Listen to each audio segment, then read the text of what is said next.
আম্মু, তোমার না শরীর খারাপ? না রে বাবা, এগুলো পরে করো, শুয়ে থাকো। সংসারের কাজ শুয়ে থাকলে হবে? আম্মু, তুমি কত সারা বসেছো, এত বেলা এখন আসতে হবে? না রে বাবা, ওই যে মন শরীর দুটাই খারাপ।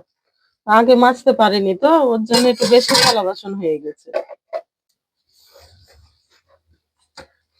আমার ছেলে কত মায়া করে আমাকে গো। আমার ছেলের মতো ছেলে যেন প্রতিটা মায়ের হয়। নিজের ছেলে বলে বলছি না, আমার ছেলে অনেক লক্ষ্মী। দেখি আমার ছেলের জন্য, সবার জন্য আজকে কি রান্না করি। ঝটপট যে রান্নাটা হয় সেটাই করে ফেলবো। মা- মাছ রান্না করব।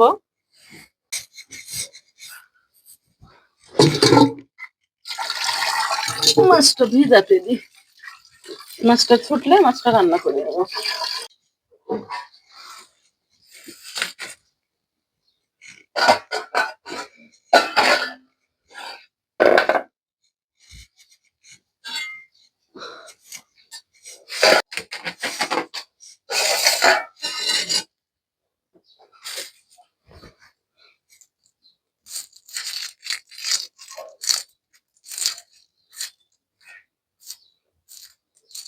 বাবা, দেশি পেঁয়াজে কত ঝাঁজ, চোখে পানি চলে আসছে কাটতে কাটতে। আসসালামু আলাইকুম প্রিয় ভাই এবং বোনেরা, তোমরা কেমন আছো? আশা করি ভালো আছো।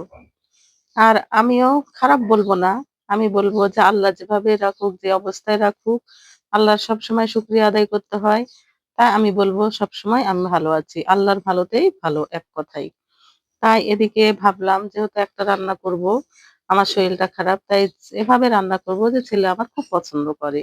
তাই বড় মাছকে ছোট ছোট টুকরো করে কেটে নিয়ে ময় মশলা দিয়ে কষিয়ে, তারপরে মাছগুলো দিয়ে আবার কষিয়ে দিলাম, দিয়ে একটু ঝোল দিয়ে ধনেপাতা দিয়ে দিলাম।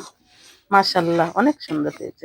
আমার ছেলে বললো যে আম্মু আজকে মাছ দো পেঁয়াজি করো, তাই আমি তার জন্য দো পেঁয়াজি করেছি বড় মাছের। দেখতে মাশাল্লাহ অনেক সুন্দর হয়েছে, খেতেও স্বাদ লাগবে। কেমন হয়েছে বলো বেটা, দেখতে কেমন লাগছে? সুন্দরই লাগছে। এবার খেয়ে বলবা। হ্যাঁ, খেয়ে দেখে এখন কেমন হয়েছে। মাছ তো আমার এমনি থেকে পছন্দ, তাই মাছের দো পেঁয়াজি করছে।